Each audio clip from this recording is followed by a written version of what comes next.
ፈርስታ አባበልኩኝና ሰከዳፍ ቀይር ነው ያልኩት አላወቀኝማ እንደሆነ ራሱ ማለት ኤኒዌይስ ቀጣይ ሊድስ ነው ያው ባንጫወት የተሻለ ነው ባንጫወት ይሻላል እምቢ ካለ ግን አሻፈረኝ ሚል ከሆነ ግን እዛው ያለበት ድረስ እጂ ደሴም የሆነ ነገር ነው ማሳየው ምንም ለውጥ ምናምን ምህረት ምናምን ማሳይ ነገር የለም ኤኒዌይስ ዛሬ ዌልቤክ የመጀመሪያውን ጎል እንደተለመደው ሄዲንግ ሰጣቸው የምትቀጥለው አንቆል ሁለተኛዋን ይበቃናል በሚል በመሰለ ሁኔታ ተማርከው ራሳቸው በራሳቸው ላይ አገቡና በቀላል ሁኔታ ወደ ቀጣይ ራውንድ አልፈናል ቀጣይ ሉተን ጠብቂኝ ከዛ በፊት ብራይተንን ማስተናገድ አለብኝ ምንም ካሁን በኋላ ምረት የለም ቼላው ሉተን ታውንን እንግዲህ ካራባኦ ካፕ ላይ ጠቅ አርጓታል 2-2 ያው ጦረተኛው ዌልቤክ አግብቷል የመጀመሪያ ጎሉ ለቼልሲ እኔ ይሄ ቼልሲ የምሬን ነው የምላችሁ ከተቀናጁ የሚገርም ቲም ነው የሚወጣቸው የፕሪሚየር ሊጉ አሸናፊ ናችሁ ብዬ ገምቼላችኋለሁ አሁን ባርኮላ ስለመጣ ግን ትንሽ ሐሳቤን ልቀይርባችሁ ነው በተለይ ነምበር 6 ሊቨርፑል ካመጣ ቀይርባችኋለሁ እንጂ የፕሪሚየር ሊጉ አሸናፊ ትሆናላችሁ ብዬ ገመትኩት እንደ ቼልሲዎች በተለይ እንደዚህ አይነት እንደ ዌልቤክ እና እንደ ሄንደርሰን አይነት ኤክስፒሪየንስ ተጫዋቾችን ስላካተታችሁ ቲማችሁ ላይ እነዛ ወጣት ተጫዋቾች ጋር ከተዋሃዱ ምርጥ ቲም ነው የሚሰራው ዣቪ አሎንሶ የመጀመሪያ ጨዋታው ላይም አሳይቷል በተለይ ደግሞ ኮል ፓልመር ወደ ድሮ ብቃቱ ከመጣና ከጆዋ ፔድሮና ከሞርጋን ሮጀርስ ጋር ሊንክ አፕ ካረጋ የሚገርም ነው ሉተን ታውን ያው ቀለል ያለ ተጋጣሚ ነው ነገር ግን 2-2 አሸንፋችኋል የመቻችሁ ቼላዎች ዘንድሮ ደግሞ እስኪ እናንተን እናያለን እስኪ የሆነ ነገር አሳዩን እስኪ እንፎካከር ትንሽ 3-4 ኑ እንጂ ቼልሲ ገና ለገና ስኳድ ዴብዙ ሰፊ ነው ተብሎ ኤኤፍኤል ካፕ ገና ከሁለተኛ ነው ከሶስተኛ ዙር ጀምሮ ማጫወት ጀመሩ ቼልሲ ምን ይባላል እንዴ ከዚህ ከሉተን ጨዋታ ይልቅ እኮ የማርቲኔዝ ዝውውር ያስደስቷል የቼልሲ ደጋፊ አስበው እንግዲህ ይሄን ያህል ነው ልዩነቱ ለማንኛውም እዚህ ኢቲኤፍሲ 02 ላይ ረቢክን በኖካውት አሸንፏል እኛም ሉተንን አሸንፈ ነው ሊድስን በኖካውት ነው ያሸነፍነው ገባ አይደል ይሄ ምን ማለት ነው ቀጣይ ከሊድስ እንደሆነ ከዚህ ጨዋታ በፊት ነበር ያወቅነውና ሊድስ ደግሞ ይሄን ጨዋታ ካዩ በኋላ አንጮትም ማለታቸው እርግጥ ነው ምክንያቱም 20 ምናምን ሾት ነው ያስመዘገብነው ያው ያኛው ጥምረት እንዳለ ነው አስበው ያለ ጆዋ ፔድሮ ዛሬም ከዌልቤክ ጋር ምናምን ለማንኛውም ወሬ ማብዛት አያስፈልግም 2-2 በሆነ ውጤት አሸንፈናል ቀጣይ ከሊድስ ነን ይመቻል ሉተን ታውንን 2-2 አሸንፈናል በጨዋታው ላይ አንዳንድ የታዘብኳቸው ነገሮች አሉ ምንድናቸው ሚሉን እንነጋገር የመጀመሪያው በጣም ይሄ ሎ ብሎክ የሚጫወቱ ቲሞች ጋራ ቼልሲ ለማስከፈት የነበረበትን ችግር እስከ መጀመሪያው 15 ደቂቃ ይቻሉ ከዛ በኋላ ግን ማስከፈት ጀመሩ ግን ደግሞ ጎል ማግባት አቃታቸው ክሊኒካል መሆን አልቻሉ ነሞርጋን ሮጀርስ የሳቱት ኳስ ፓልመር የሳተው ኳስ ኢስቴቮ በጣም ማለት የኢስቴቮ ማጭራሽ የሚገባ ኳስ ስተዋልና ከባባድ ኳሶች ስተናል ክሊኒካል መሆን ያስፈልጋል ማለት ነው ሰከንድ ሃፍ ላይ ግን አንዳንድ ታክቲካል ቼንጆች ከተደረጉ በኋላ በተለይ ዌልቤክ ምን አይነት ጎል ነው ያገባው ደስ ሲል ጎል እኛ ላይ ነበር እንደዚህ አይነት ጎል የሚያገባው ካስታወሳችሁ ቴስታውን ላይ ያገባብን ነበር አሁን ግን እኛ ራሱ እሱን ገዝተነው ሌላ ቲም ላይ እንዲያገባ አደረግነው ማለት ነው በጣም አሪፍ ነበር ጨዋታው ከሞላ ጎደል እንዴት አያችሁት ይሄ ልጅ ግን ከቲሙ ጋር በደንብ ሲዋሃድ ወደፊት ደግሞ በደንብ ፕሪሚየር ሊጉንም እየለመደው ጨዋታ እያዳበረ ሲመጣ ምን አይነት ተጫዋች ሊሆን እንደሚችል ዝም ብዬ አሰብኩት በጣም ጎበዝ ነው የምር ማለት የሆነ ቀላሉ ነው የሚጮተው በቃ ይሄ ብዙም እንትን ማለት አያስፈልገው ላይክ የኤንዞን አይነት ባህሪ አይቼበታለሁ ቴምፖ ዲቴክት የሚያደርግ አይነት ተጫዋች ነው በጣም ኳስ ሲያረጋጋ ነበር ሲያከፋፍል የነበረበት መንገድ በጣም ጌም ለማንበብ የሚሞክር ተጫዋች ነው ትንሽ ልምድ ያስፈልገዋል በጣም አሪፍ ነበር ዛሬ የኋላ መስመራችን እንዴት ምርጥ እንደነበር አስተውላችሁ ከሆነ እዩት በረኛችን ኳሶችን እንዴት እንደሚያሰራጭ ክሊር አያደርግም አያስፈራም በቃ በረኛው ጋር ኳስ ሲደርስ ይሁን አትሳቀቅ አትሊስት ማለት ነው ለነገሩ ሁለተኛ በረኛችን ነው ሶስተኛ በረኛችን ሳንቼዝ ነው አንደኛው ገብቷል ቼልሲ ሉተን ታውንን ማን ነው ካራባኦ ካፕ ላይ ተደበረችባት ነው ማለት አድክሚውን ሻንግማን ማን ተደብቀሽ ብቻሽ ልታሸንፊ ጠላት ምናምን ነገር እንዳይገመግምሽ ማንዬ ዋንጫ ሚል ቃል ከሰማው እኔ ያየሁሽ ነው ማን ወቂ ነው ምንሽ ገባሻል እንኳን ለማንቺ ዋንጫ ሰምተው አይተው ማቁ እነ ስፐርስ ራሱ እየተከታተልኩ አይደል ዱቄቶች ሰውየማ ዛሬ የተረዳሁት ነገር ማን ዣቪ አሎንሶ ገና ብዙ ነገር ወስኖ አልጨረሰም ገባ ፎርሜሽን ራሱ ቀየረ አላ ለካራባኦ ካፕ ባክ ፎር የተጠቀመው ባለፈው ፕሪሚየር ሊግ ላይ ደግሞ ባክ ስሪ የተጠቀመው ገባ ኦፍ ኮርስ አሸንፋችኋል ለሉተን ምንም አልሰጣችኋቸው ገባ አታካችሁ ትንሽ ረጋ አለ ጥሩ ነገር ነው ባይዘው ማን ይሄን ነገር ማድረግ መቻለ ማን ያው ሉተን ላይ ቢሆንም ጥሩ ነገር ነው ዳኒ ዌልቤክ መጣችና አንድ ጎል ማን የመጀመሪያ ጨዋታ ላይ ማን ለምን እንዳመጣሻት እየገባ ረጉዴ ጃክሰን እና ድላፕን 110 ሚሊዮን እና 115 ሚሊዮን ሸጥሻቸው አይደል ከዛ ላይ እንሰውዬ በ8 ሚሊዮን አመጣሽ ዳኒ ዌልቤክን ማለት ትቻለሽ ኢስታቫው ራሱ ምን አይነት ጎል መጨረሻ ላይ ያገባው ማለት 80 ደቂቃ አግብተ ተቀየረ ሱጣል እንደዚህ ፓልመር የሆነ ሰዓት ላይ ሲያነክስ አይቼ እንዴት አባቴ እንደተናደርኩኝ እንዳትጎዱት ይሄ ልጅ ገና አንድ ጨዋታ እኮ ነው ያየሁት ገባ 2 ዓመት ቁም የሆነ ሰዓት ላይ በፓልመር በቃ ተደምሜ አድንቄው መጥቼ መስክሬለት 2 ዓመት ሙሉ ጠፋብኝ ገባር ባለፈው ተመለሰ አንድ ሰው ፓልመር እንዳይጎዳው ነው ገባር እንደለመደው የአርሰናል ጨዋታ ሲደርስ ተጎዳው እያለ ያመልጧል አትፍራን ፓልመር እንደምታሸንፉ ሲያቅ ነው ባይዘው የሚጮተው እንደምታሸንፉ ሲያቅ ገባር ለመጀመሪያ ጊዜ ፓልመር ደፍረህና እና ስለምትደረግ ማለት ዛሬ አሳማኝ ያን ያህል አሳማኝ የሆነ ፐርፎርማንስ ባይሆንም ሻቢ አሎንሶ ብዙ ነገር ገና እያስተካከለ ስለሆነ ነው ኖርምዬ ነው ማለት ገባር አታክ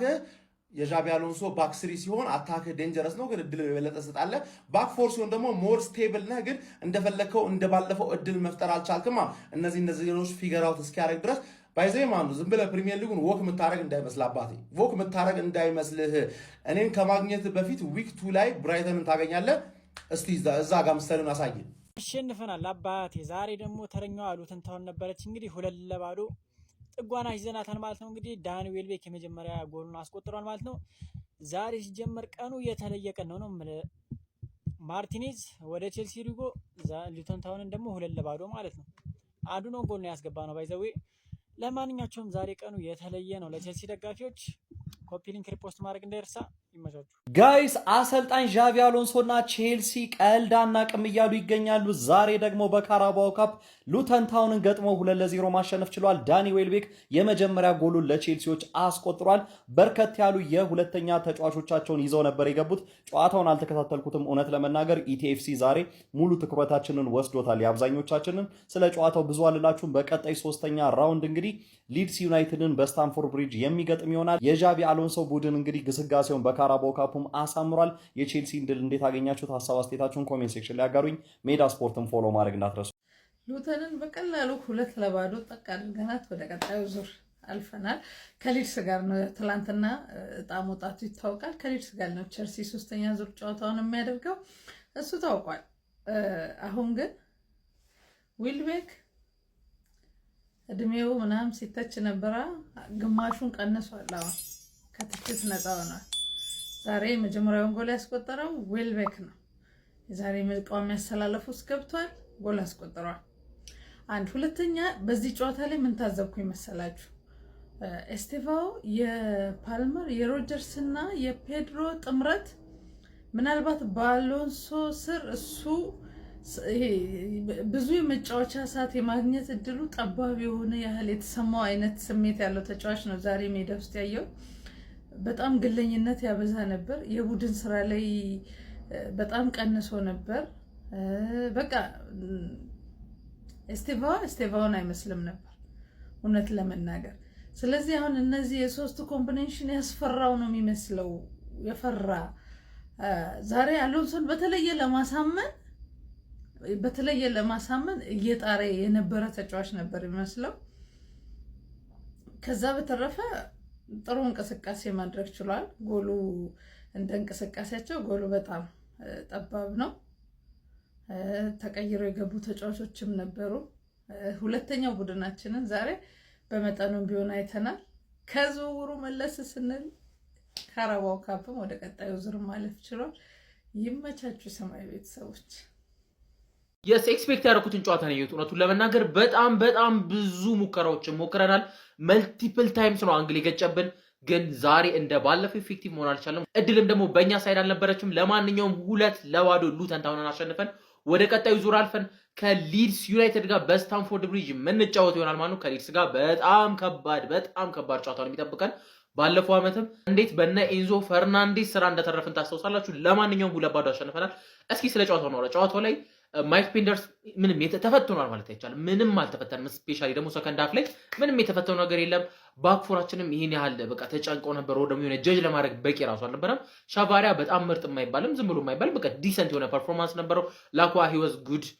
አቺምፖንግ አሪፍ በቃ እሱ ግን ያቺ ኦፍሳይድ የተባለችው ኳስ ቢያንስ ቢያገባት አሪፍ ነበር እንደተከላካይ እንደዚህ አይነት ቴስቶችን ማግባት አለበት ብዬ አስባለሁ ማሎ ጉስቶ አንዱ ለኳሱ ሲበላሹበት ነበር ኦቨርኦል ግን በጣም የምታምር ጸድ ኳሊቲ የሆነች ክሮስ አድርጎ ለዌልቤክ አሲስት አድርጎለት ቢያንስ አንድ አሲስት ይዞ መውጣት ችሏል ስለዚህ ልጅ ግን ለብቻው ማውራት አለብን እንዴት አባቱ ነው የሚችለው ኳስ የሚቀበልበት ቦታ ፖዚሽኒንጉ ኳስ ሲይዝ ደግሞ እርጋታው፣ ከዛ በኋላ የሚያደርጋቸው ፓሶች፣ ሎንግ ቦሎቹ፣ ሳይድ ፓሶቹ፣ ወደፊት ፓሶቹ እንዳለ ኢቭን ወደ ቦክስ የሚጥላቸው ኳሶች all of them were perfect. even first half ላይም ለስቴቮ የሚገርም ኳስ ሰጥቶት ነበረ። መጨረሻ ላይ ኦፍሳይድ የተባለ ኳስም ለአቺፖንግ አሪፍ ክሮስ አውጥቶለት ነበር። ኤንዞ ፈርናንዴዝ ለነ ጆ ፌሊክስ ለነ ሃቨርትስ እና የሚሰጣቸው አይነት ፓሶች ነበሩ የምታስታውሱ ከሆነ። ብቻ በጣም የሚገርም ሚድፊልደር፣ የ22 ዓመት የሚገርም ሚድፊልደር ነው እጃችን ላይ ያለን። በመጀመሪያ በስታንፎርድ ብሪጅ ጨዋታው ጎል ማስቆጠር ችሏል። ፈርስት ሃፍ ላይ ኢንቮልቭድ አልነበረም። ይሄን ያህል በቃ ምንም የሚረባ ነገር አድርጓል ማለት አይቻልም ነበር። ሰከንድ ሃፍ ላይ ግን ያችን የማሎ ጉስቶን ክሮስ በቃ በቴስት ያገባባት መንገድ አንድ ኤክስፒሪየንስ ከሆነ አጥቂ ኤክስፔክት የሚደረግ ነው። ጨዋታ የሰራሁት ቪዲዮ ላይ የተናገርኩት ነበረ። ዌልቤክ ለሁሉም አይነት ጨዋታ ይሆናል፣ ለክሮስም ይሆናል ስላችሁ ነበር። የሚገርም ክሮስ ተደረገለት፣ አሪፍ ቴስታ፣ አሪፍ ጎል። ሌላ በቃ በአጠቃላይ ዛሬ እድለኛ አልነበርንም ማለት ይቻላል። እነ ሞርጋን ሮጀርስ አንግል፣ እነ ፓልመር የሚገራርም ሙከራዎች ሲሞክሩ እነሱም ሲቱም ነበሩ። አክቹዋሊ ግን ደግሞ የሚገራርም ሙከራዎች ሲሞክሩ በኋላ ደግሞ ስቴቫ ወደ ጎል የሞከረው ኳስ በኦን ጎል ተቆጥሮ ለማንኛውም 2-0 ማሸነፍ ችለናል። ቀጣይ ከሊድስ ጋር በሜዳችን ሰማያውያን እንኳን ደስ ያላችሁ። እንግዲህ እናት ክለባችን ቼልሲ 2-0 ከሚያምር ጨዋታ ጋር ሉተን ታውንን አሸንፎ ወደ ቀጣዩ የካራባኦ ካፕ ዙር ማለት ችሏል ማለት ነው። እንግዲህ በዛሬው ጨዋታ ቼልሲ ውስጥ የምትሉት ምንም አይነት ተጫዋች የለም፣ እንዳለ ምርጥ ናቸው ማለት ነው። በረኛችን ንቅት ያለ ነው፣ እንደ ሳንቼዝ የተኛ አይደለም። በዛ ላይ ጆ ፔድሮ ተቀይሮ ከገባ በኋላ እንደ 9 ቁጥር ቆሞ ኳስ መጠበቅ ሳይሆን ተመልሶ እያጫወተ የተጫወተ ነበር። እንደገና ደግሞ የባካፕ አጥቂያችን ዌልቤክ ጎል አስቆጥሯል። ቫለንቲን ባርኮ የሚገራርሙ ፓሶችን የሚያደርግ የንስር አይን ያለው ተጫዋች ነው። ጊተንስ ከተቀየረ ወዲህ የሚገርም ያው የፓልመርን አላወራም። ፓልመር ሌላ ሌቭል ላይ ያለ ተጫዋች ነው። ማክሰንስ ላክሮአም ምንም ይወራለት ነገር የለም። በቃ ቦታቸውን ይዘዋል እነሱ እና ቼልሲ እንደዚህ አይነት ፐርፎርማንስ ካሳየ ረጅም ጊዜ ሆኖናል። እንኳን ደስ ያላችሁ። ዝም ብሎ ተራ ጨዋታ ነው ሊባል ይችላል። ለኛ ግን ለቼልሲያውያን እና ድል ተጠምቶ እንደቆየ ቲም ምርጥ ነው። ይመችን። ላይክ፣ ኮፒ ሊንክ፣ ሼር፣ ሪፖስት አድርጉ። ይመቻችሁ። ሌላኛው የምንወደው ክለባችን ባርሴሎና እስካሁኗ ደቂቃ ድረስ 1-0 እየመራ ነው ላሊጋውን።